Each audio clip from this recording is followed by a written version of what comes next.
y también les comparto una pizarra.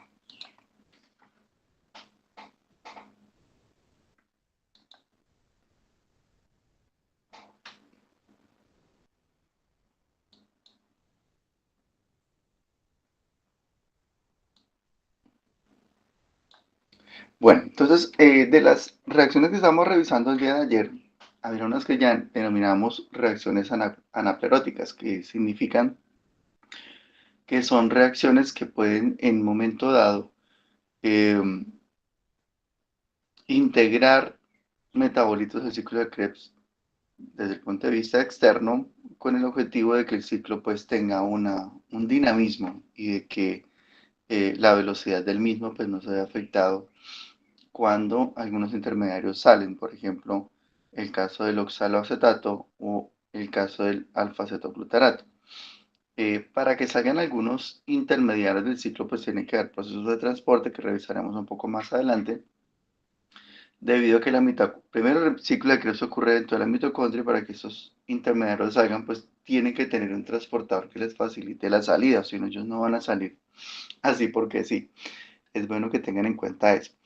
En la diapositiva que sigue nos hacen un listado de, digamos, de las principales reacciones anapleróticas que ustedes pues revisan en esa diapositiva que estábamos analizando el día de ayer, ¿sí? Que están aquí listadas a manera de esas flechas. Aquí también están organizadas, eh, como el caso de la algunas de ellas ustedes las han revisado, de pronto no es que las tengan grabadas de memoria, pero sí de pronto las reconozcan, como es el caso de la carboxilasa de piruvato, oxaloacetato, la deshidrogenasa de glutamato. Esta enzima es importante en el sentido de que pues permite obtener alfa-cetoglutarato, que es un intermediario importante crítico del ciclo, ¿sí? Así como es el oxaloacetato. Ayer explicamos por qué. La transaminasa de aspartato, entonces nos permite tener oxaloacetato. Esta reacción la vimos ayer, ¿ok? Vamos a reiterarla un poco más para que se vayan como ir acostumbrando. Después la grabarán en su cabeza, debido a que tiene una importancia inclusive clínica, ¿vale? Recuerden que en las reacciones de transaminación, eso lo vimos ayer, transaminación, lo que hacemos es tomar un aminoácido al cual le vamos a restar el grupo amino, ¿listo? Y lo que nos queda de esta resta se lo vamos a sumar a un alfaceto, ¿sí? Alfaceto ácido. Y esto nos va a producir este que nos queda sin el amino. Entonces, un aminoácido sin el amino se llama alfaceto, alfaceto. Y este amino que le estamos quitando a este aminoácido y se lo entregamos al alfaceto, ahora queda convertido en un aminoácido. Y ya solo es poner los nombrecitos. Entonces aquí habíamos dicho que este alfaceto era el alfa-cetoglutarato.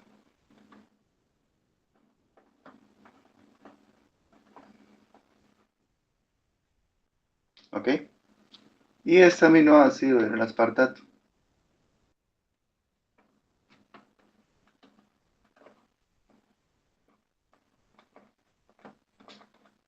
Sumamos estos dos y nuestra reacción, que puede ser en reversa, nos trae como consecuencia un aminoácido que ayer decíamos que era muy importante por el funcionamiento del cerebro, que se llama glutamato.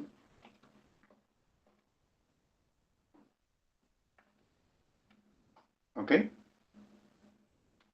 Y teníamos, por otro lado, este de acá. Bueno, vamos a dejarlo así para que no se confundan. Vamos a dejarlo del color rojo. Listo. más glutamato.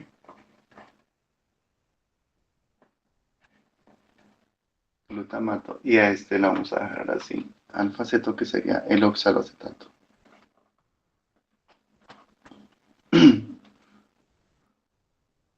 Entonces, aquí tenemos la importancia del oxaloacetato porque este nos permite hacer glucosa. ¿Sí? Lo inyectamos a la gluconogénesis, gluconeo, y este nos produce glucosa. Entonces, mire que a partir de un aminoácido yo puedo obtener azúcares. Eso tiene importancia clínica porque, por ejemplo, hay personas que tienen hipoglicemias o tienen, por ejemplo, dificultades en el manejo de glucosa o tienen manejo de dieta por intolerancia a glucosa eh, o por múltiples razones, por ejemplo, el caso de enzimas que no funcionan bien, fallas y mutaciones en algunas rutas metabólicas. Entonces tienen que ajustar su dieta y una forma de hacerlo es traer aminoácidos. ¿Cómo los traemos? Pues por dieta. Consumimos proteína dietaria. Proteína de la dieta, esa proteína que viene de la dieta, pues constituye aminoácidos y esos aminoácidos, ¿sí?, pueden ser un suplemento glucolítico, es decir, pueden tener glucosa.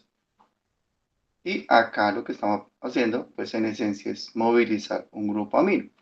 Aquí lo importante en rescatar, no se ve en este curso, lo vemos en un año más o menos, es que estas reacciones tienen como requisito fundamental el flujo de aminos, o lo que vamos a ver más adelante como el balance de nitrógeno. Balance de nitrógeno.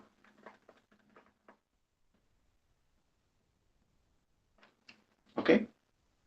¿Qué significa balance de nitrógeno? El nitrógeno es este, ¿ver? Entonces, el nitrógeno siempre tiene que tener alguien que lo reciba o un lugar a donde ir. Acá lo está recibiendo un alfaceto. Cuando los alfacetos disminuyen en concentración, por ejemplo, en temas de inanición o cuando estamos en una, una- una crisis metabólica o energética, por ejemplo, cuando no estamos comiendo muy bien y disminuyen los alfa-cetoácidos, pues los aminos no tienen quien los reciba, ¿ven? Entonces, a ellos les toca tomar otro camino, porque no hay alfacetos que acepten los aminos. Entonces, les toca tomar un camino alterno que se llama el ciclo de la urea. Ciclo de la urea. Cuando veamos renal en un año, ¿sí?, veremos este ciclo. ¿Y la urea qué es? Pues es nitrógeno concentrado, es nitrógeno, carbono, nitrógeno, ¿sí? Esa es nuestra urea o urea. Tendría que revisar cómo es el tema de la tilde ahí. Entonces, este ciclo de la urea, pues permite que el cuerpo se deshaga del nitrógeno. Entonces, eso se va por el riñón.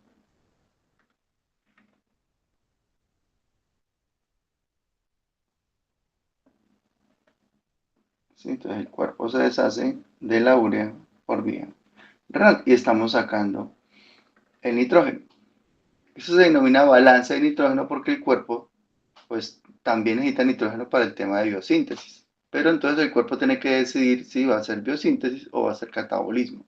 Y balancea el nitrógeno, es decir, hace como un equilibrio si lo va a dejar ir o si lo va a preservar para hacer biosíntesis. Si lo deja ir es porque usualmente está haciendo catabolismo y el cuerpo está utilizando no las proteínas que vienen de la dieta, sino las proteínas propias de los músculos y de los tejidos para obtener energía y tiene que deshacerse de el nitrógeno.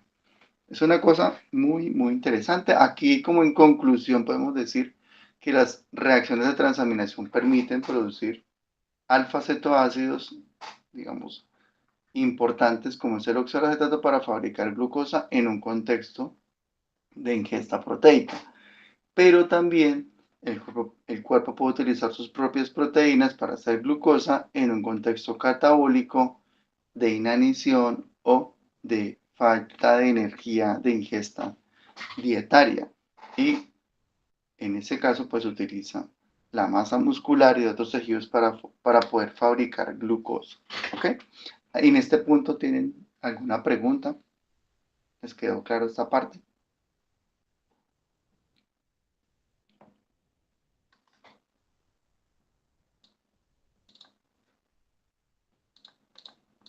Bueno, espero que sí, si no, después lo revisan en la grabación y me cuentan. Listo. Ayer nos habíamos planteado una pregunta importante y es el caso de que si el ciclo era posible que fuera en reversa, así como pasa con la gluconogénesis, en donde yo puedo partir de un intermediario producto como el piruvato y puedo llegar hasta la glucosa. ¿Ven? Podría pasar eso con el ciclo de Krebs. Entonces, hay una serie de experimentos muy interesantes que lograron poder dar un poco de evidencia acerca de este hecho, ¿sí? Eh, y una manera de demostrarlo era marcando la glucosa. ¿Cómo así marcando? Pues tomando moléculas de glucosa que tuvieran un carbono diferente, ¿ok? El carbono eh, que se utiliza, digamos, que esencialmente hace parte de la mayoría de los carbohidratos, es un carbono que se llama carbono 12, ¿ok? Carbono 12. Y yo puedo utilizar un tipo de carbono alterno, ¿sí? Con un marcaje atómico diferente que me permita como rastrearlo, ¿ok? Y lo puedo hacer a nivel, por ejemplo, de la glucosa o lo puedo hacer a nivel de intermediarios del ciclo. Entonces yo puedo tener, por ejemplo, acá nos muestran carbonos 12 sin marcar y carbonos 13 que son los carbonos eh, que están de color oscuro en este caso. Acá hay una cosa interesante y es que para poder integrar carbonos marcados yo no lo hago directamente sobre el ciclo mismo, sino que lo hago sobre un intermediario, en este caso la glutamina. Recuerden que la glutamina, sí, yo subsecuentemente la puedo incorporar acá a nivel de lo que se denomina un transporte, un shunt, que lo estoy poniendo en el chat, un shunt. En inglés que significa como un salto, como una integración, como una movilización de un intermediario. Entonces, en este caso, la glutamina es un aminoácido. Esa glutamina puede entrar a nivel de glutamato y puede constituir alfa-cetoglutarato. ¿Por qué se hace eso? Porque el alfa-cetoglutarato va a tener todos los carbonos marcados. En este caso va a tener 5 carbonos marcados en este punto, ¿vale? ¿Por qué 5 carbonos? Porque recuerden que de los 6 carbonos que hacen parte, en principio, en el ciclo de Krebs, como ácido cítrico, miren si que los pueden contar acá, 1, 2, 3, 4, 5 y 6, en la primera etapa del ciclo, que es la primera deshidrogenación, uno de esos carbonos se va, miren, en forma de dióxido de carbono. Entonces nos quedan ciclo, 5 carbonos, que serían los del alfa-cetoglutarato, 1, 2, 3, 4, 5. Entonces, si venimos directamente desde la glucosa, pues solamente se integrarían 2 carbonos y sería un poco difícil como seguir la pista de qué pasa con ellos. Ahora bien, si yo los integro directamente desde la glutamina, pues lo que va a pasar es que en la siguiente descarboxilación, pues uno de esos carbonos marcados se va a ir, ¿cierto? Y quedaría una molécula de 4 carbonos, ¿cierto? Luego se integrarían con 2 carbonos que vienen del piruvato y la acetil-CoA, ¿cierto?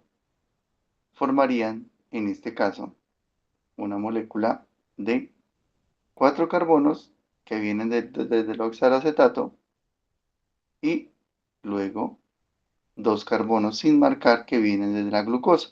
Entonces aquí tendríamos una cosa interesante y es que ese citrato que se forma desde el acetil-CoA sin marcar y el oxalacetato marcado tendrían que tener 4 carbonos marcados y 2 sin marcar. Pero sorpresa, es que encontraron citrato con 5 carbonos y uno sin marcar. Eso solamente ocurre si la reacción va en reversa, ¿vale? Es decir, si el alfa-cetoglutarato se convierte en isocitrato y luego el isocitrato se convierte en citrato. O sea, no hay manera de obtener citrato con 5 carbonos marcados y un carbono sin marcar, si no fuera porque el ciclo va en reversa. Y eso se detectó, es decir, existieron técnicas químicas para poder diferenciar entre el citrato con 4 carbonos y el citrato con 5 carbonos, y se hizo el balance de esos intermediarios dentro del experimento. Entonces, ese experimento demostró, que está la publicación, de que el ciclo sí puede ir en reversa, ¿vale? Las preguntas era que, ¿por qué pasaba eso? Y cuáles eran los contextos en los cuales podría pasar. Las explicaciones pues fueron varias. Uno de ellos es que algunas enzimas del ciclo de Krebs tienen formas alternas que se denominan isoformos. ¿Ok? Uno de esos isoformos es una forma alterna de esta enzima que vimos ayer, que se llama deshidrogenasa de isocitrato. Ubiquémonos dónde está. A ver, acá. A ver. Deshidrogenasa de isocitrato. Entonces, ella no es una enzima única, sino que tiene formas alternas de esta misma enzima, que se les denominan isoformos. ¿Ok? Entonces, esos isoformos de esa enzima se denominan IDH1, IDH2 y IDH3. Una cosa interesante es que las tres enzimas no están en la mitocondria. Hay una de esos isoformos que se encuentra en el citoplasma. ¿Ven? Quiere decir que esta reacción de isocitrato a alfa-cetoglutarato también podría ocurrir en el citoplasma. Entonces, eso fue una cosa muy interesante que en ese momento se descubrió. Y hay otros, como la IDH2 y la IDH3, que sí se encuentran dentro de la mitocondria, funcionan con NAD, y la IDH2 funciona con NADP. Entonces, en este caso, pareciera que esta enzima es la que estaría implicada en la reducción y carboxilación alfa-cetoglutarato, ¿vale? De esta reacción.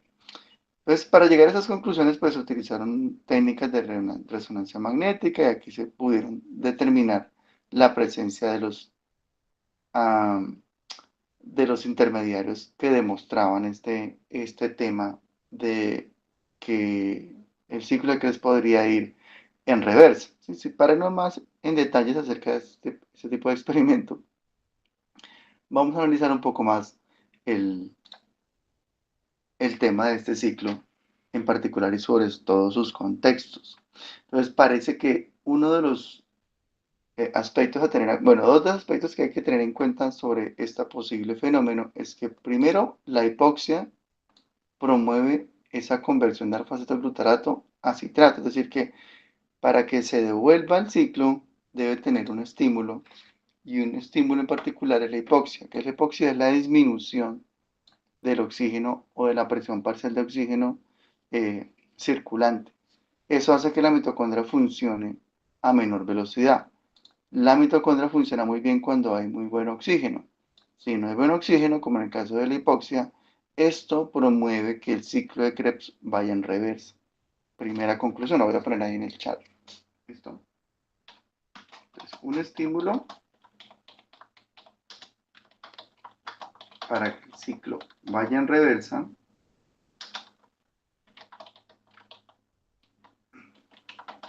es la disminución del oxígeno.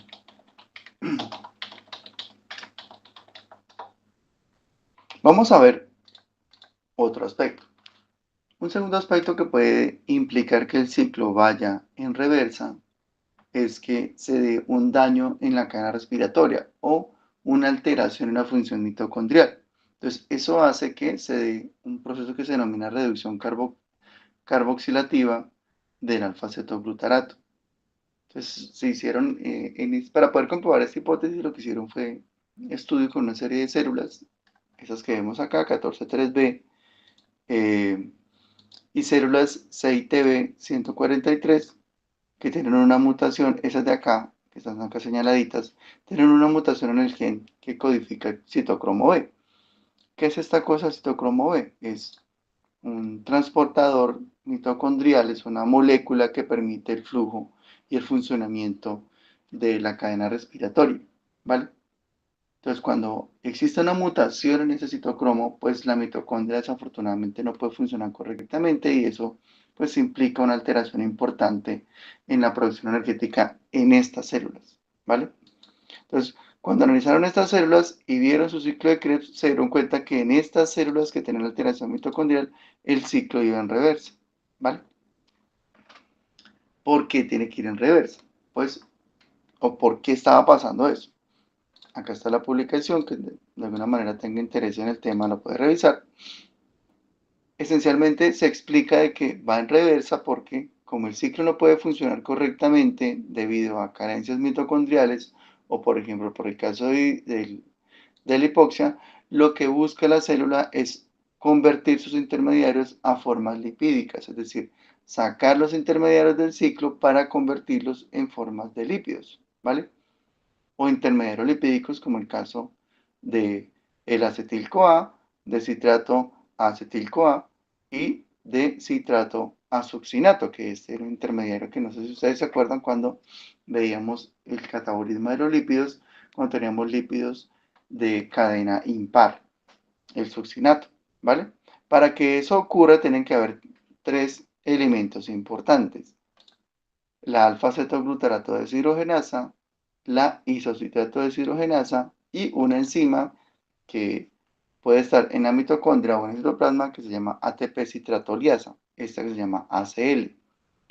¿Por qué es importante esa enzima? Porque descompone el citrato y lo convierte en oxaloacetato junto con acetil-CoA, es decir, que hace que esta reacción inicial que toma el oxaloacetato y el acetil-CoA para convertirlo en citrato vaya al revés. Es decir, que el citrato se descomponga en sus elementos constitutivos, en el acetil-CoA y en oxaloacetato. Esto lo hace la ATP citratoliasa. Voy a poner acá en contexto en el Padlet para que lo vean. Profe, ¿Sí? ¿me podría repetir para qué sirve el citocromo B?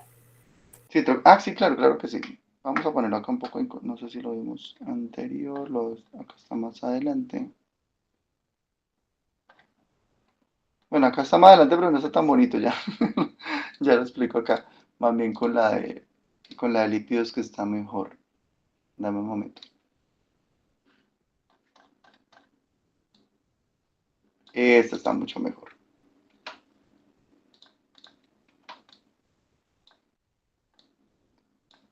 Ya un momentito les comparto acá el Padlet, ya. Listo, correcto. Entonces, ¿qué es el citocromo C? Es un elemento de la cadena respiratoria. Un elemento de la cadena respiratoria. ¿Para qué sirve ese elemento? Pues para poder mover los electrones de la cadena, ¿vale? ¿Qué pasa en los experimentos que yo les estoy contando? Que algunas células tienen una mutación, tienen una alteración en este citocromo. ¿Eh? Tienen una alteración en el citocromo, en este componente. Ese es el citocromo C, eso que estoy señalando yo acá. Citocromo C. En condiciones normales, ese citocromo C lo que hace es tomar los electrones del complejo 3 y se los entrega al 4, ¿vale? Es decir, completa esa cadena de eventos que habíamos analizado nosotros antes, ¿sí? ¿Se acuerdan que el 1 le pasa al 3, el 3 le pasa al 4? ¿Sí? Esa es la cadena de transporte, o el 2 le pasa al 3. Los electrones para que se complete esa cadena de eventos, ¿ok? En ese mecanismo de llevar los electrones y movilizarlos, los complejos le entregan los electrones a unos intermediarios. Este que se llama, o que tiene la letra Q, ¿sí? Se llama ubiquinona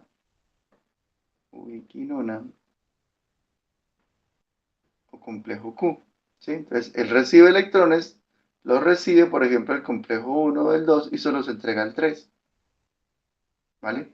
Y el 3 se los entrega al citocromo C. Entonces, Ese citocromo ese es un elemento de la cadena. Cuando él no funciona, cuando muta, la cadena se colapsa. Por tanto, la mitocondria no funciona bien. ¿Sí? Entonces, un mal funcionamiento mitocondrial. Mal funcionamiento de la mitocondria. Y eso ocurría en esas celulitas que yo les dije ahorita. Celulitas C, I, T, B.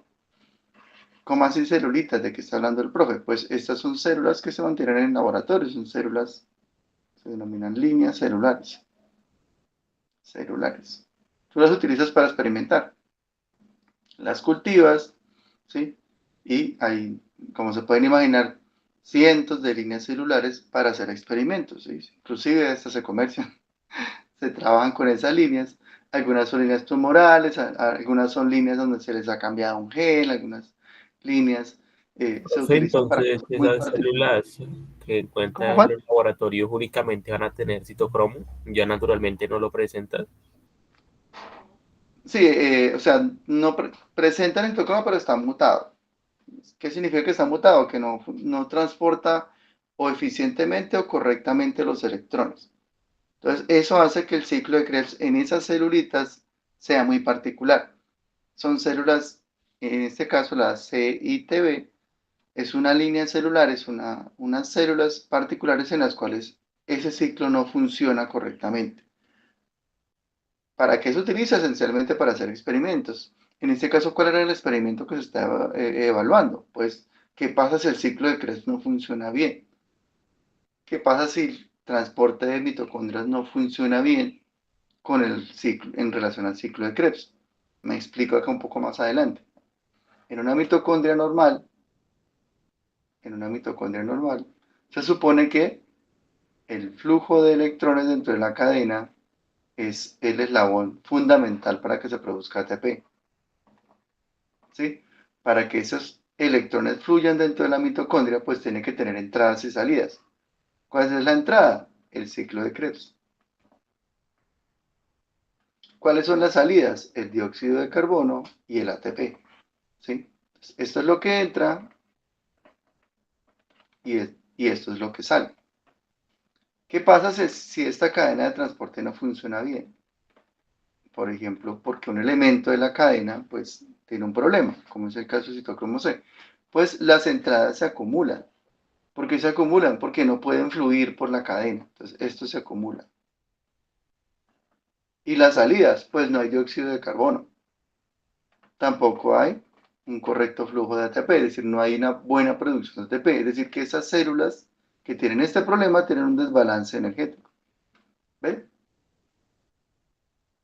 Si esto no puede entrar, si el ciclo de Krebs no entra correctamente y no puede fluir, entonces aquí se genera una pregunta. ¿Qué pasa en ese caso? La respuesta que encontraron es que el ciclo va en reversa, el ciclo se devuelve. ¿Para qué se devuelve?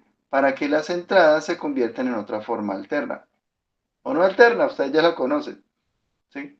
Acá, ¿qué pasa? Se acumula el citrato, porque como el citrato no puede entrar, y el citrato entonces en ese caso se divide en lo que está compuesto. ¿Cómo tú construyes citrato? El citrato es igual a ¿qué? A acetil-CoA, ¿sí? Más oxaloacetato. Esto está constituido, es decir, el citrato está constituido por acetil-CoA y oxaloacetato. Entonces, ¿qué hacen las células? Ese citrato que se está acumulando lo dividen en sus componentes. ¿Para qué lo hacen? Para que, por ejemplo, el oxaloacetato se convierta en glucosa y trate de complementar esa producción. La glucosa, ¿para qué es? Pues para que se active la glicólisis, inclusive anaerobia, y eso facilite balancear un poco la producción de ATP. ¿Sí ven? ¿Y el acetil-CoA para qué sirve? Cuando se acumula, sirve para hacer grasas o lípidos.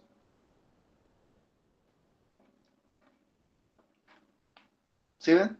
Entonces, como esto no puede entrar al ciclo de Krebs, como el citrato no puede fluir, pues hay que saquémoslo y dividámoslo en sus componentes. tomemos el acetil-CoA y llevémoslo a hacer grasa y tomemos el oxaloacetato, convirtámoslo en glucosa y hagámoslo un constituyente para fabricar ATP. ¿Cuál es el problema? Que eso es altamente, en principio esta zona de acá es muy ineficiente. ¿Por qué? Porque para hacer la gluconeogénesis recuerden que hay que hacer un gasto de 6 de ATP.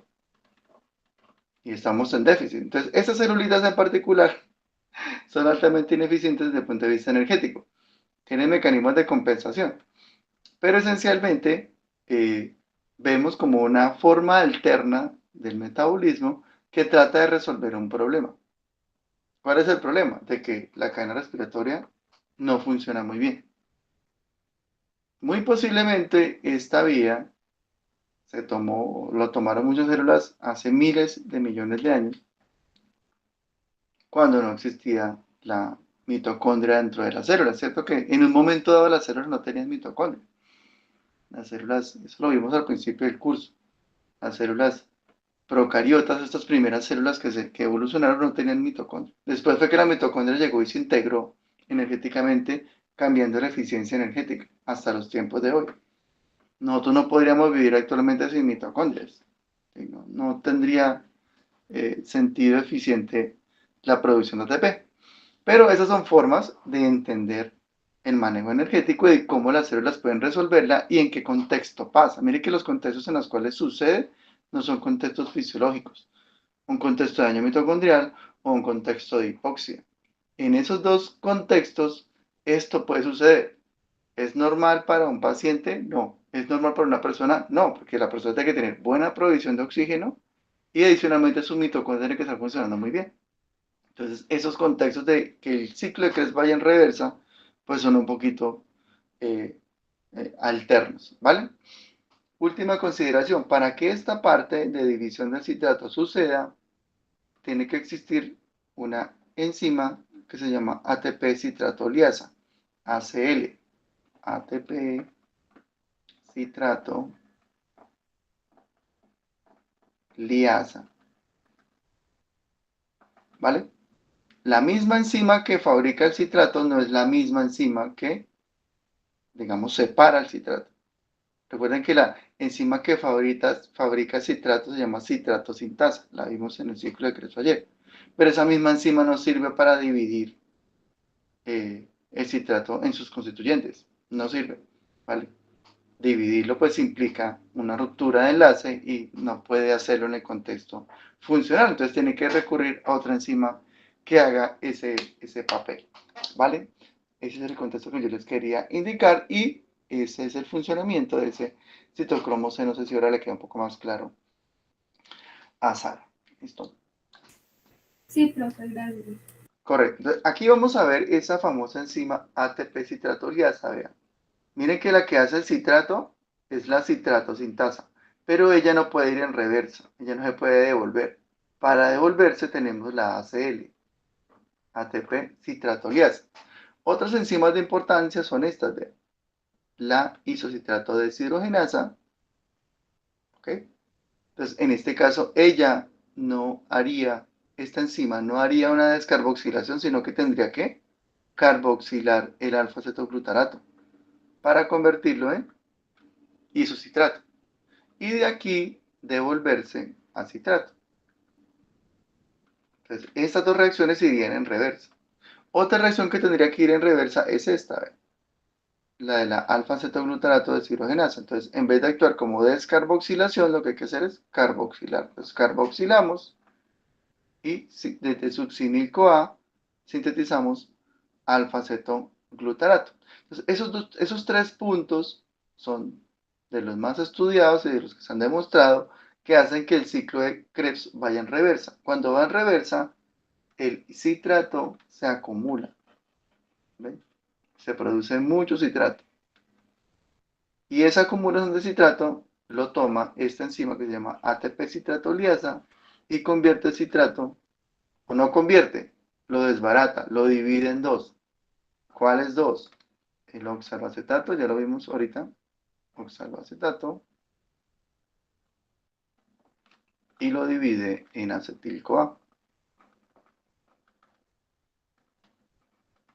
¿Ok? Entonces, ya en ese contexto comprendemos un poco mejor cuáles son esos aspectos que de alguna manera pueden intervenir en el proceso de que ese ciclo vaya en reversa, que en algunos contextos, pues, según se ha expuesto en la evidencia científica, pues no son contextos como muy normales. ¿Qué otros aspectos pueden redundar para que el ciclo vaya en reversa? ¿Sí? Por ejemplo, isoformos citosólicos, es decir, que las enzimas que tenemos del ciclo de Krebs también se encuentran a nivel citosólico. Por ejemplo, la isocitrato deshidrogenasa puede hacer la reacción en reversa y puede constituir citrato, pero es un citrato citosólico. ¿Ven? Ya revisamos estos dos, vean, hipoxia y daño mitocondrial. Hay otros elementos que podrían favorecer y que actualmente se están investigando más en detalle. Muy posiblemente, eso es del 2011, mira, ya es hace 10 años. Muy posiblemente esto ya se resolvió. Si por ejemplo niveles de dióxido de carbono, ¿sí? De NADPH o algunos cofactores pueden hacer que el ciclo vaya en reversa, ¿vale? Acá hay una pregunta interesante que yo les quiero poner en consideración. Es posible que cuando yo tenga alteración de mi metabolismo, por ejemplo, cuando yo tengo un síndrome metabólico, cuando hago muy poco ejercicio, cuando yo de alguna manera, con el paso de los años, no tengo la misma capacidad mitocondrial, ¿eso podría estar influenciando a que mi ciclo vaya en reversa? Es una pregunta. Otra pregunta que se han hecho y que está ahí por resolverse es el tema del cáncer.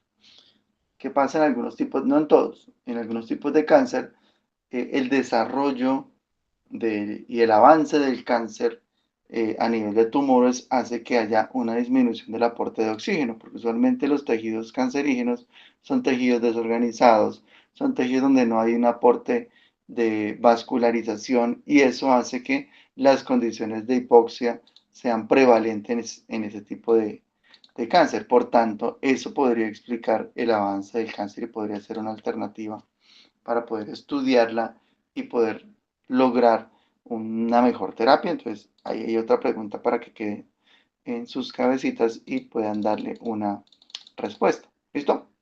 ¿Hasta acá tienen alguna pregunta?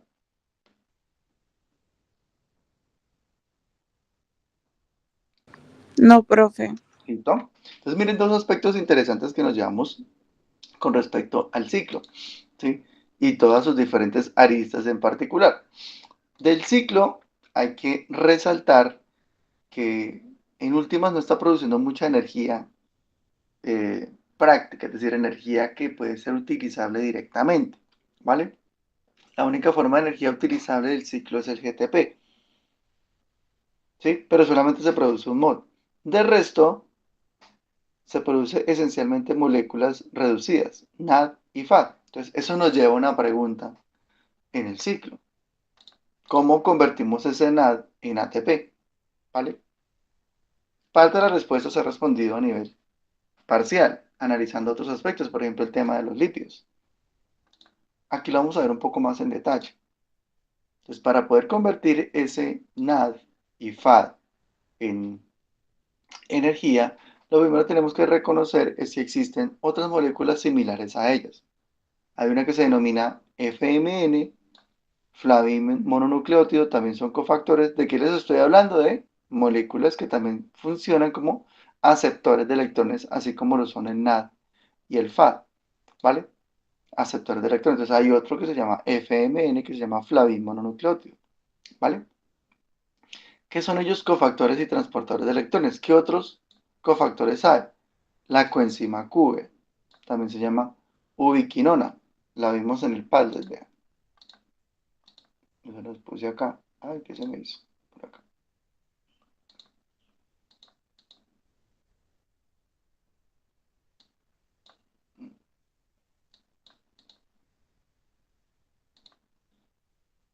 Sí, esos son elementos de la cadena de transporte de electrones. Miren, ¿sí ven? Entonces, esta Q es la coenzima Q, también se llama ubiquinona. Entonces, ¿qué son? Transportadoras de electrones, permiten tomar un electrón y entregarse al otro componente. ¿Ok? Eh, Muchos de los componentes de la cadena de transporte están dentro de la membrana, es decir, que son altamente hidrofóbicos. Ellos viven ahí nadando en aceite, nadando en la membrana celular. El citocromo C si no le gusta el ambiente lipídico, entonces él sí está por fuera y él permite el transporte de electrones, ¿vale? Listo. Bueno, acá hay una parte, esta parte no la vamos a ver, solo la vamos a ver después, sino que de todos modos se los comento cuando lo vamos a ver más adelante, y tiene que ver con que muchos de los componentes eh, se pueden utilizar para hacer otras formas alternas en el metabolismo intermediario. Por ejemplo, el acetil-CoA, yo lo puedo utilizar del ciclo para hacer, por ejemplo, lípido mevalonato y colesterol. Y de allí inclusive puedo hacer elementos de transporte de la cadena, que son altamente lipídicos, como el caso de la coenzima Q. La coenzima Q viene directamente de el acetil-CoA, es decir, de elementos lipídicos que después van a, digamos, convertirse en cadena de transporte de electrones. Para que ocurran eficientemente esos transportes de electrones, tienen que haber elementos como por ejemplo los grupos M. Esto es fundamental, por ejemplo, en el caso de los citocromos. Esto lo veremos en un año cuando estemos viendo sistema respiratorio, porque es la base, el fundamento para eh, la hemoglobina, para el funcionamiento de la molécula de hemoglobina, ¿vale? Y esos elementos que estoy contándoles acá, que hacen parte del citocromo C, y no solamente el citocromo, sino de muchos citocromos, implican la presencia de átomos eh, muy particulares, como es el caso del cobre o el hierro. Aquí, por ejemplo, vemos que en el grupo M, o en el grupo que hace un componente del citocromo, es fundamental esta región. No lo explicamos acá, no hablamos de esto aquí. Lo que les estoy contando es que eh, los transportadores, como en el caso del citocromo C, incorporan estas moléculas o grupos que permiten la transferencia de electrones, ¿vale?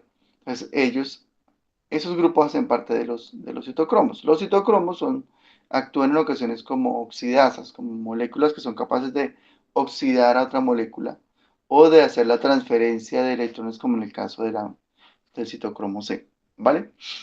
Eh, el citocromo C también lo vimos a nivel de la función apoptótica, ¿sí? Cuando el citocromo C, por ejemplo, sale, sirve como marcador de muerte. El citocromo tiene que estar dentro de la mitocondria. Cuando sale de la mitocondria, es una advertencia celular que dice que las cosas no están funcionando bien y que la célula debería entrar a muerte celular o apoptosis, ¿ok? Entonces, por eso también es conocido mucho ese citocromo C. Otro aspecto interesante son los famosos centros de hierro sulfuro, que tienen muchas de las enzimas del ciclo de Krebs. Esos centros de hierro sulfuro son muy susceptibles a oxidación y daño. Por tanto, constituyen una de las principales teorías de envejecimiento y de alteración mitocondrial. ¿Por qué se daña la mitocondria? Porque los centros de hierro sulfuro de sus enzimas se empiezan a alterar. ¿Qué los puede dañar? Las condiciones hiperoxidantes o la presencia de especies reactivas de oxígeno, o también llamadas ROS, ¿sí? Que son formas eh, hiperreactivas del oxígeno que pueden entrar a los centros y dañarlos. ¿Cuáles son las implicaciones? Que si un centro de hierro sulfuro daña, por ejemplo, elementos no, enzimas del ciclo, pues el ciclo se vuelve lento. Y eso hace que eh, condiciones, por ejemplo, como que el ciclo vaya en reversa, empiece a volverse un poco más preponderante. Cuando un ciclo va en reversa significa que la mitocondria no está funcionando muy bien. Y una de las explicaciones para que eso suceda es particularmente el hecho de que las enzimas que tienen estos centros de hierro sulfuro se dañan, ¿vale? Bueno, hasta este momento hemos visto como elementos que hacen parte de la cadena de transporte, pero en sí mismo no hemos visto la cadena de transporte. como estos son teorías, es decir, no podemos ver en funcionamiento la cadena mitocondrial, literalmente hablando, es decir, nadie ha podido ver cómo funciona esencialmente la cadena, tenemos que hacer como teorías o tenemos que tratar de explicar su funcionamiento a partir de eh, mecanismos que expliquen la forma de cómo funciona, ¿vale? Aquí tenemos una explicación de cómo funciona esa cadena de transporte. Tiene esencialmente varios elementos. Acá por temas de simplicidad vamos a tener en cuenta en principio el complejo 1, el complejo 3 y el complejo 4. Ya los habíamos visto anteriormente cuando habíamos visto lípidos. Acá lo vamos a analizar en un contexto de flujo de protones y de conversión de esos protones en energía. Arrancamos con el complejo 1. Este complejo recibe el NAD. Por ejemplo, cada vuelta del ciclo de Krebs, cada llegada de acetil-CoA al ciclo de Krebs produce 3 moles de NAD. Cada NAD reducido, es decir, que trae 2 electrones, se los entrega al complejo 1. El complejo 1 se lo entrega a la ubiquinona o coenzima Q.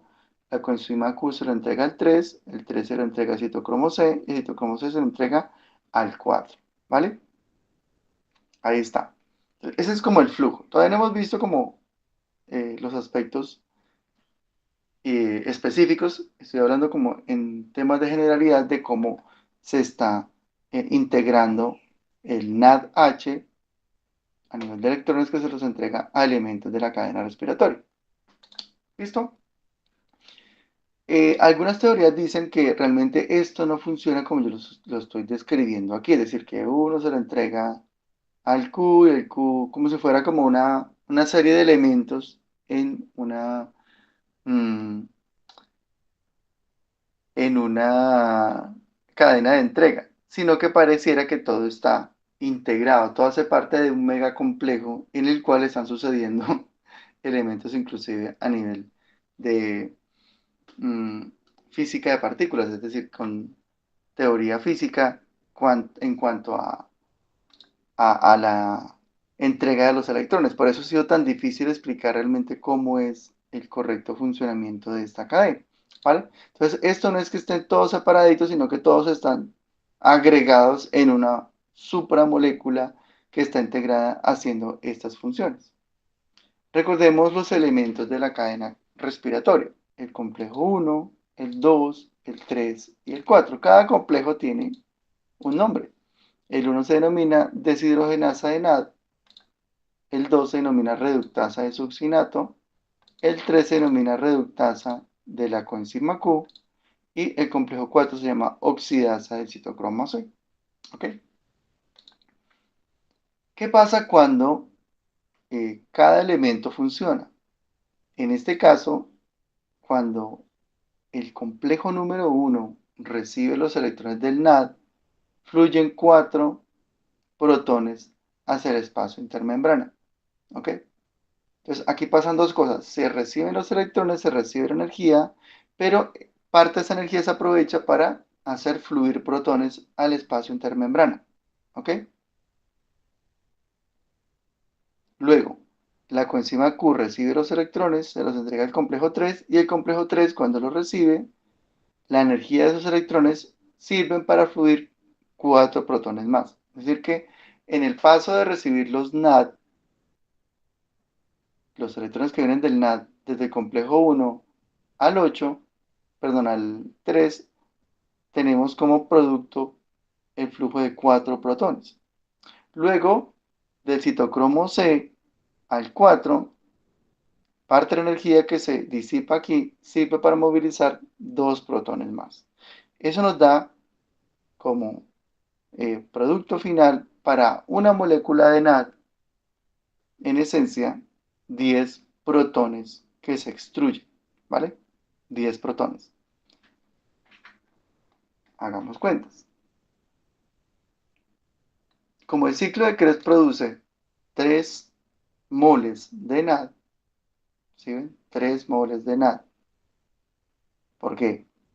Por cada acetil-CoA que él recibe, En principio, vamos a producir 30 protones que se extruyen. 30 de estos. Por un NAT fluyen 10 protones. Por 3 NAT van a fluir pues 30, ¿sí? El triple. ¿Ok? Bueno, aquí hay una teoría acerca de cómo funcionan los complejos. Esto pienso que no es tan fundamental que ustedes lo revisen de alguna manera, pues podrían analizarlo a posteriori en el caso de que les interese el proceso. Aquí lo que se explica es cómo se reduce, perdón, se oxida el NAD con el objeto de que puedan fluir los electrones, perdón, los protones. ¿Ok? Y aquí están las reacciones de transferencia y los famosos centros de hierro-sulfuro que permiten el flujo de los electrones en los complejos moleculares. ¿Vale? Hay otro elemento importante y es el hecho de que acá en esta cadena nos falta un elemento que es el complejo 2. El complejo 2 no recibe los electrones del NAD, sino que recibe los electrones del FA. ¿Vale? Entonces, cuando él recibe esos electrones, usualmente por allí no fluyen eh, protones, ¿vale? No fluyen. Por eso es que usualmente en muchas de las teorías no se explica mm, un flujo de protones desde la coenzima Q, pero también hay que considerar que puede recibir electrones por medio de esta vía, ¿vale? Es decir, que a pesar de que no están fluyendo protones por medio del complejo 2 sí están recibiendo esos electrones del FAD para poder movilizar esos 4 protones eh, adicionales.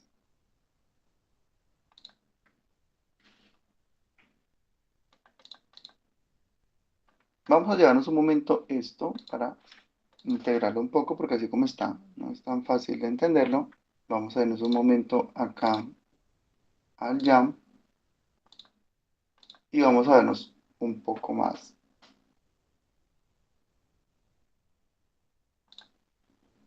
en este aspecto. Voy a llevarme esta, pero un momento, por acá cómo acomodar las cosas. Sí, esta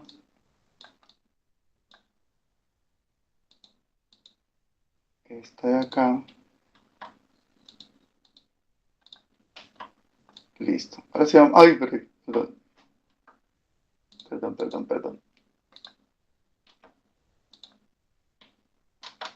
Ahora sí. Listo, y acá vamos a simplificar un poquito.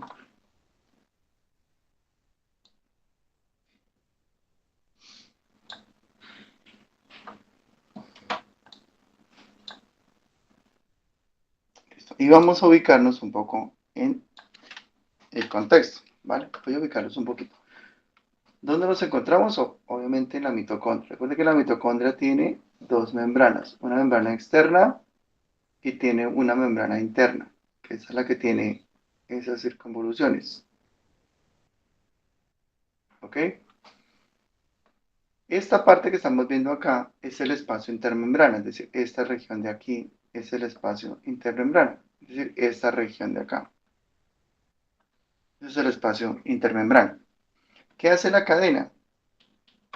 Está funcionando, vamos a poner aquí los elementos de la cadena en diferentes colores, y cuando los elementos de la cadena funcionan, lo que están haciendo es sacando los protones, es decir, los están extruyendo. Funciona la cadena, saca protones. Funciona la cadena, saca protones. Funciona la cadena, saca protones. Quiere decir, para que lo veamos bien en contexto, que la mitocondria con la actividad del ciclo de Krebs se está convirtiendo en esto. ¿Ve? Muchos protones por fuera,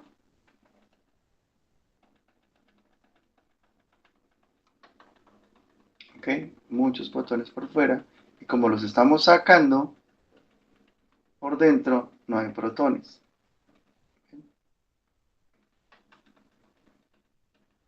Muchos por fuera y pocos por dentro. Quiere decir que por fuera tenemos una carga neta positiva, y como estamos sacando cargas positivas afuera, por dentro de la mitocondria tenemos cargas negativas. ¿Ven?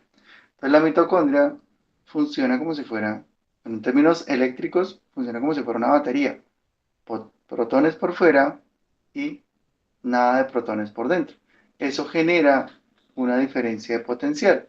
Los protones ahora quieren entrar. Ya vamos a ver cuándo entran. Ellos quieren entrarlo, pero no pueden porque la membrana, esta membranita que yo estoy resaltando acá, ella es muy hidrofóbica y ella no deja pasar nada. Esta membrana interna. ¿Vale? La mitocondria siempre la pintamos así, ¿cierto?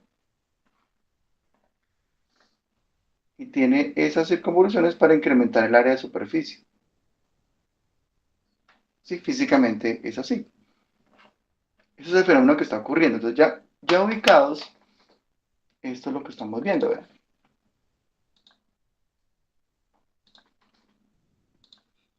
El funcionamiento de la cadena y la salida de los protones al espacio. Sino que aquí de pronto se confunden un poco porque está presentado de esa manera. ¿Vean? ¿Sí ven? Entonces, para simplificar un poco las cosas, vamos a dejar todo así. ¿Vale? Miren cómo están saliendo los protones.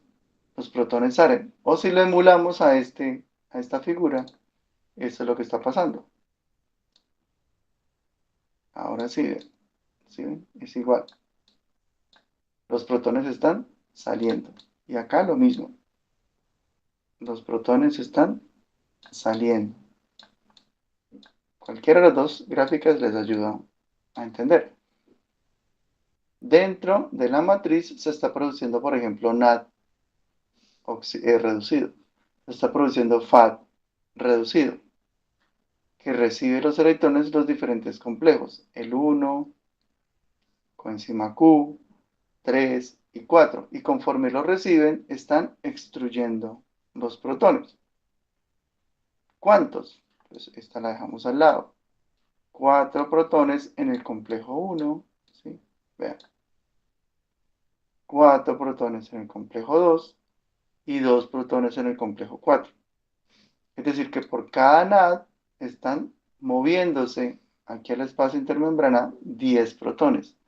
Como se producen 3 NAD, pues esta situación se multiplica por 3, por tanto, por cada vuelta del ciclo de Krebs producimos 30 NAD en particular, ¿vale? ¿Eso ya quedó un poco más claro? ¿Ya nos ubicamos un poquito más? Sí, profe. Listo. Profe, una preguntita. Sí, claro. Cuando usted decía que cuando el ciclo iba en reversa, era, bueno, por falta de oxígeno, ¿cierto? Una de las razones. ¿Sí? ¿Qué otras, digamos, patologías no se podría desarrollar? O, digamos, que desencadenaría que el ciclo vaya en reversa. ¿Qué desencadena? Primero, una disminución de la energía que se puede producir. Es decir, que si pasa en un paciente, que se ha podido demostrar, si pasa eso en un paciente significa que el paciente tiene baja eficiencia mitocondrial. Eh, en el punto clínico, en el punto fisiológico no es bueno, porque la mitocondria está en esencia presente para que se produzca una buena cantidad de ATP. Quiere decir que este paciente tendría deficiencias energéticas, ¿vale? En principio. Eso por un lado. Lo segundo es que se empiezan a acumular, como la mitocondria sirve para darle un flujo a los intermediarios energéticos, en este caso el acetil-CoA. Si el ciclo va en reversa, la mitocondria no funciona correctamente y por tanto se acumulan los elementos. ¿Cuáles elementos? El citrato y el acetil-CoA. Como eso hay que llevarlo para algún lado, yo les decía que lo que hace la célula es, mediante isoformos citoplasmáticos, convertir, por ejemplo, el citrato en oxaloacetato y acetil-CoA, o sea, dividirlo. El oxaloacetato se va a fabricar glucosa o como alfa-cetoácido para procesos energéticos y el acetil-CoA puede servir para incrementar la producción de lípido. Entonces no es para producir energía, sino en últimas para guardar. Entonces, por ejemplo, yo les decía, consulten si es posible que una persona con síndrome metabólico con deficiencias a nivel del metabolismo podría estar llevando a cabo procesos de ciclo de Krebs en reversa, ¿sí? Rapidito hagamos el ejercicio de consulta, acá que estamos y que tenemos la posibilidad, a ver si por ejemplo la obesidad tendría que ver con que el ciclo vaya en reversa. Un momento, por ejemplo, ustedes ponen en el buscador, ¿sí?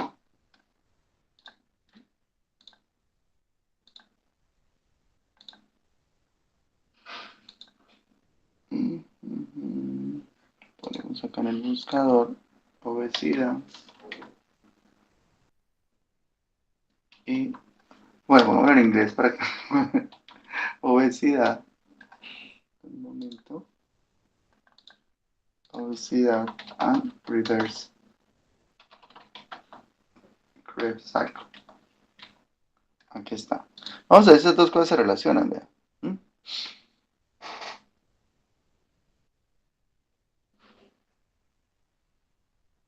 Mira, acá hay uno, dice que el ciclo puede ir en reversa. Obesity downregulates la expresión de determinados elementos del ciclo, por ejemplo, el metabolismo de adipocitos, ¿sí? La captura de aminoácidos. Entonces, por ahí uno puede arrancar investigando si es posible que la obesidad o el síndrome metabólico tenga que ver con que el ciclo vaya en reversa, ¿sí? Eh, Mecanismos de obesidad, función del ciclo de Krebs en, en adipocitos. Entonces, eso podría darnos luces. Yo les sugiero que hagan como el ejercicio a ver si realmente eso ha podido demostrar a nivel de humanos. Podríamos de alguna manera, Ángela, eh, tener en cuenta de que hay una posibilidad de que eso pase, ¿sí? Hay una posibilidad de que el ciclo vaya en reversa en determinadas condiciones. Eh, en mi opinión, o en lo que yo he podido, digamos, darme cuenta, realmente es muy complejo de que el ciclo en términos prácticos vaya en reversa en una persona, por ejemplo, en un ser humano, en contextos fisiológicos, porque usualmente el ciclo está diseñado fundamentalmente para el funcionamiento mitocondrial y el organismo en sí mismo pues depende de ese funcionamiento mitocondrial para poder dar respuesta a las necesidades energéticas. Entonces, no es muy viable que eso suceda, pero no es totalmente improbable, es decir, no podemos negar la posibilidad de que se dé, pero en este caso tendría que esas situaciones como daño mitocondrial o podrían darse situaciones como el caso de la disminución de oxígeno. En clases anteriores nosotros revisamos un medicamento, un fármaco que era la metformina. Metformina, no sé si se acuerdan de ello. Pues este medicamento lo que hace es desfavorecer el funcionamiento mitocondrial. Y parte, porque todavía no se conoce el 100% cómo funciona, parte de lo que está haciendo es como obstaculizando el funcionamiento mitocondrial para forzar al organismo, para forzar al cuerpo a que pues utilice otras fuentes de Profe, no energía. estás ¿Sí? compartiendo nada. No, no, estoy comentando. Un momento ya les pongo acá. No les estoy compartiendo esa parte. Lo que les contaba la metformina es que lo que está en parte explicando su funcionamiento, en parte porque como les decía, todavía no se explica al 100% cómo funciona la metformina, es en últimas obstaculizar el funcionamiento de la cadena mitocondrial, ¿sí? Cuando tú haces que tu mitocondria no funcione muy bien, eso genera un desbalance de ATP. Por ejemplo, la metformina hace esto, en parte, ¿no? En parte, no al 100%. Entonces, cuando desfavorece la producción de ATP vía mitocondrial al cuerpo, entonces el cuerpo humano, sobre todo en este caso una persona prediabética, prediabetes, en una persona con prediabetes, tú la estás llevando como a una situación de fuerza y de presión, porque le está diciendo a tu cuerpo, tiene poquito ATP, mire de dónde lo tiene, ¿sí? O fuerza el metabolismo, fuerza del metabolismo a obtener ATP de otra fuente, de una fuente alterna a la mitocondria. Esa fuente alterna es la glicólisis. Es decir, lo que no aporta la mitocondria lo complementa el azúcar, la glicólisis. ¿Para qué se hace esto? Como estas personas tienen, en principio, una alteración en el manejo de la glucosa, lo que estamos es tratando porque en algunas personas la metformina funciona muy bien, en otras no tanto, es tratando de decirle al cuerpo, trate de incrementar el flujo glicolítico, trate de gastar la glucosa,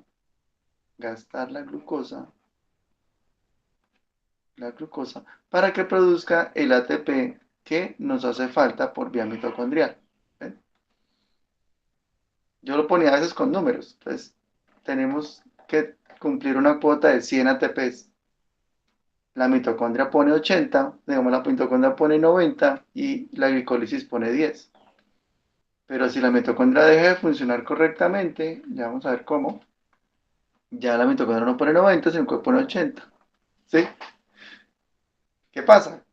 Que la glicólisis pone 10. Pero entonces ahora quedamos con un déficit. Fuerza el cuerpo a que utilice mejor la glicólisis para que en vez de poner 10, ponga 20. ¿Sí ven? Y completamos la cuota.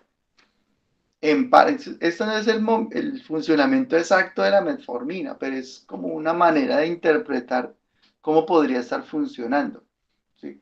¿Qué es lo que podría estar haciendo en contextos energéticos y por qué en algunos pacientes sí funciona?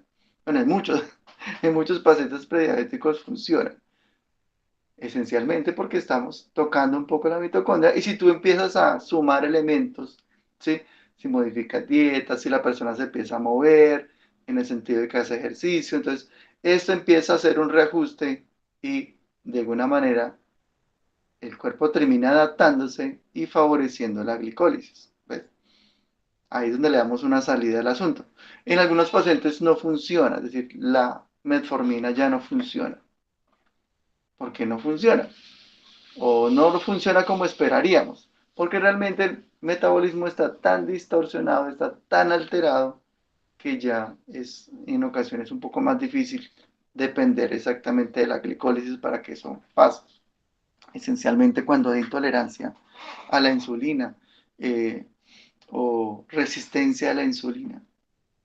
Ahí es un poco más difícil, ya cuando hay una diabetes, por ejemplo, ya establecida, la metformina. Inclusive hay pacientes que tienen diabetes y les dan metformina, pero en términos metabólicos ya no funciona tan bien como en una persona prediabética. Y es por temas de adaptación. Ya ustedes lo verán. Recuerden que nuestra clase no es una clase de contextos clínicos, ¿sí? Ya ustedes lo verán más en la realidad.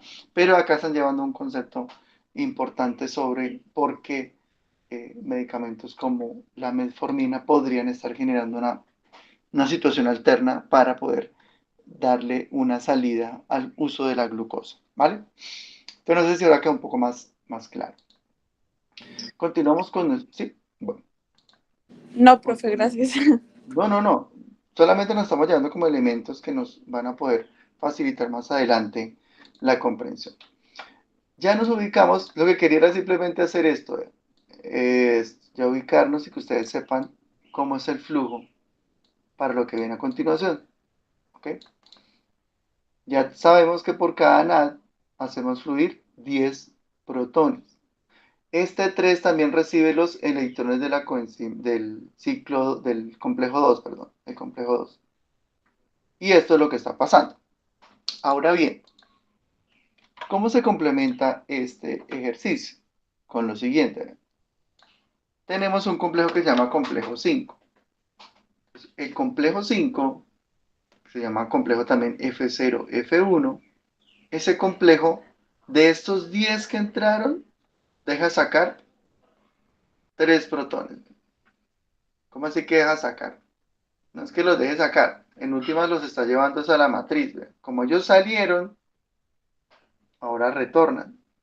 ¿Cuántos retornan? 3. ¿Por qué 3? porque para producir una molécula de ATP, yo tengo que mover tres protones. Acá. ¿Cuántos salieron? 4, 4 y 2. Es decir, que salieron 10 y ahora entran 3. ¿Vale? Es decir que, en esencia, en principio, ya vamos a ver que las cuentas cambian un poquito. Para producir 3 moléculas de ATP, yo utilizo una molécula de NAD. Si tengo 3 NAD, tendría en esencia, en principio, unas 9 moléculas de ATP, pero estas cuentas van a cambiar un poquito. Ya se van a dar cuenta por qué. En principio, lo siguiente. Vean. En principio, lo siguiente. 10 protones se extruyen por cada NAD. En el ciclo de Krebs se producen, solamente en el ciclo, se producen 3 moles. Es decir, que tendríamos 30 protones que se extruyen. Ahora, para producir una molécula de ATP, yo tengo que dejar salir 3 protones. ¿Qué es lo que pasa acá? Que yo estoy produciendo ATP por este mecanismo. Pero para poderlo producir yo tengo que traerme este intermediario que se llama ADP. ¿Vale? Si yo no tengo ADP, pues ahí la cosa se me va a complicar. Para poder completar esa parte que falta, vamos a hacer eso un poquito más chiquito, completar la historia, para que tenga un poquito más de sentido, vamos a hacer lo siguiente. Aquí salen los protones, aquí entran, y luego nos falta un elemento. Voy a quitar este, que está un poquito incompleto, que es el elemento que nos trae el ADP. Porque sin ADP yo no puedo hacer ATP. Y aquí está.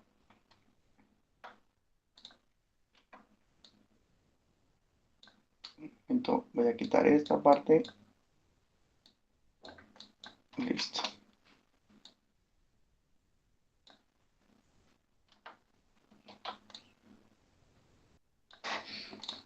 Ahora ya está un poco más completa nuestra historia. Pónganle cuidado.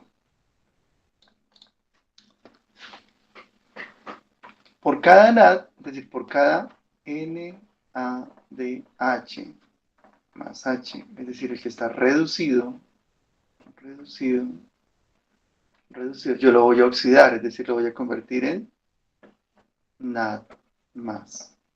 Yo lo reduzco. ¿Cómo lo reduzco? Pues le quito los electrones. ¿Quién los recibe? El complejo 1. Extruye 4, se los pasa coenzima Q, coenzima Q se los entrega al 3 y también recibe los del complejo 2 y extruye 4, van 8 y luego se los entrega al citocromo C y el citocromo C se los entrega al 4 y el 4 extruye 2. En total, 10 protones. ¿Vale? De esos 10 protones, yo vuelvo y dejo entrar 3 protones. Mire que entraron, se extruyeron, salieron 10 y ahora dejo entrar 3. ¿Para qué? Para sintetizar una molécula de ATP. Recordemos, en contexto, que los protones se quieren entrar. ¿Ve? Ellos quieren entrar, tienen una fuerza que los está impulsando para entrar. La membrana no los deja entrar, por tanto están acumulados en el espacio intermembrana. Ellos quieren entrar.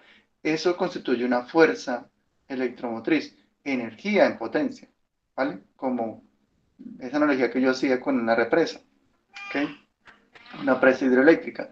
Acumulábamos agua, abríamos compuertas, activábamos unos generadores y generamos energía. Esa es una manera, es como una analogía a la mitocondria. Tenemos agua por fuera, tenemos un control de flujo en las compuertas, abrimos y controlamos las compuertas y dejamos que se produzca la electricidad. Acá es lo mismo, ¿sí? Dejamos salir protones, los sacamos y ahora los vamos a dejar entrar de manera controlada. Cuando entramos 3, producimos una mol o una molécula de ATP. ADP, fósforo inorgánico, ATP, ¿vale? ¿Ese ATP dónde queda? Queda adentro, chicos, queda acá. ATP queda por dentro, queda ahí atrapado. ¿Sí ven? ¿Dónde lo necesitamos? Pues por fuera. En esencia el ATP lo necesitamos es afuera, no adentro de la mitocondria. Entonces hay que sacarlo de ahí. Para sacarlo, hacemos un proceso que se denomina translocación. ¿Qué significa translocación? Pues sacamos el ATP y metemos el ADP. ¿Ven? Sacamos ATP y entramos ADP. Eso se denomina translocación. Esta es una proteína que se llama translocasa. También se llama ANT. Translocasa de nucleótidos de adenina. No le pongamos nombre, solamente que es una proteína que transloca. Saca el ATP, acá no lo gastamos. Cuando yo me gasto el ATP, se convierte en ADP, ¿cierto? Entonces la translocasa, ¿qué hace? Saca el ADP, perdón, saca el ATP e ingresa el ADP. Saca la energía, me la gasto, gastada queda convertida en ADP y luego ingreso el ADP a la matriz. Eso se llama translocación. ¿Ok? Entonces ya quedó el ADP por dentro. ¿Cuál es el problema? Que para poder fabricar ATP yo necesito fósforo. Necesito fósforo inorgánico. ¿Sí ven? Para poder juntar esto. ¿Quién junta esto? El complejo 5. ¿Sí? El complejo F0F1. Este complejo, así recibe ese nombre. ¿Vale? O complejo 5. Entonces, ¿qué hace? Toma el ADP, fósforo inorgánico, y lo constituye en ATP. ¿Vale? Pero para poder fabricar ATP yo necesito esto, bien, fósforo inorgánico. Entonces tengo que traerlo, ¿de dónde? De afuera. Entonces aquí está el fósforo inorgánico, ahí está. Entonces traigámoslo, llevémoslo a la matriz. Hay que traer ese fósforo inorgánico a la matriz. ¿Cómo lo traigo? Pues me gasto un protón, ¿sí? Como hay muchos protones por fuera que quieren entrar, entonces yo me traigo un protón y con esa energía yo arrastro el fósforo inorgánico y ya queda por dentro, ¿sí? ¿Por qué les estoy contando esta historia? Porque en últimas, si ustedes se dan cuenta, están entrando no 3, sino 4 protones. Vean. 3 para fabricar el ATP y un protón para traer el fósforo inorgánico. Quiere decir que yo, por cada vuelta o por cada NAD que tengo, estoy sacando 10 protones por NAD, por cada NAD, ¿sí? Voy a fabricar 2.5 ATPs. ¿Cómo así que 2.5? ¿Cómo así? No entendí esa parte. 2.5 en el sentido de que para fabricar uno, ¿cuántos me gasto? 4, ¿cierto? Para fabricar otro, ¿cuántos me gasto? Otros 4. ¿Cuántos protones van? Van 8. Y para fabricar la mitad, si para fabricar uno me gasto 8, para fabricar la mitad de un ATP, necesitaría la mitad, entonces necesitaría 2. Por eso decimos que 2.5 es un valor teórico. Teórico. ¿Sí? Porque no existe 0.5 ATP. Esto no existe. ¿Vale? Pero es una manera teórica de evaluar la eficiencia. ¿Qué les queda de tarea? ¿Sí? Ahorita en la tarde me cuentan. ¿Qué les queda de tarea? Van a tomar todo el NAD que se produce desde la glicólisis. ¿Sí? Glicólisis. Cuentan cuánto NAD se produce en la glicólisis. Luego suman el NAD que se produce desde el piruvato hasta acetil-CoA. Luego el NAD que se produce por molécula de glucosa que se convierte en piruvato, en acetil-CoA y luego entra el ciclo de Krebs. Cuenten todos esos NADs, ¿vale? Todos los cuentan. Y por la tarde me van a decir cuánto ATP se produce, ¿vale? Por molécula de glucosa. A ver si eso que dicen los libros es correcto. Es decir, si realmente se producen, al final son 32 o 36 ATPs. ¿Listo? Les reitero el ejercicio. Por cada NAD van a pasar 10 protones, por cada NAD. Entonces tiene que contar todos los NADs desde la glicólisis hasta el ciclo de Krebs. Recuerda que la glicólisis produce NAD. El paso de descarboxilación del piruvato también produce NAD. ¿Sí? Luego entramos al ciclo de Krebs, también se producen NAD. Entonces cuenten todo, hagan todo el paso desde la glicólisis al ciclo de Krebs para que me cuenten cuánta ATP se produce desde una molécula de glucosa. Y después de que hacen eso, van a tomar un ácido graso de 16 carbonos, que se llama palmitato. Carbonos, un ácido graso, palmitato. Y ahora, meten ese palmitato a la beta oxidación. ¿Vale? Y me cuentan cuántos ATP se producen de acá. Recuerden que cada vuelta de beta oxidación está descomponiendo dos carbonos, dos carbonos, dos carbonos. Estamos partiendo de a dos carbonos producir acetil-CoA. Entonces, cuentan los NAD que se producen por romper los 16 carbonos. Y luego cuentan todos esos acetil-CoA, que son 8, ustedes lo saben. 8 acetil-CoA los meten al ciclo de Krebs, calculan cuántos NAD se producen y me cuentan por la tarde cuánto ATP se produce en un lípido. ¿Listo? Esa es la tarea. Si quiere, póngansela a hacer de una vez. En esos minuticos, reúnanse entre ustedes ahorita, ¿sí? O no sé si ahorita más ratico, se ven. Y no, esta tarde nos vemos a las 3 de la tarde porque tengo una reunión de 2 a 3. Y inclusive si quiere, reúnanse a las 2 de la tarde ustedes en grupos, no sé si quieren hacer, y hacen este ejercicio. Y lo vamos a discutir ahora en la tarde a ver cómo les fue con esas cuentas. ¿Les parece? ¿Quedaron claros? Sí, profe. Listo, correcto. Entonces dejamos.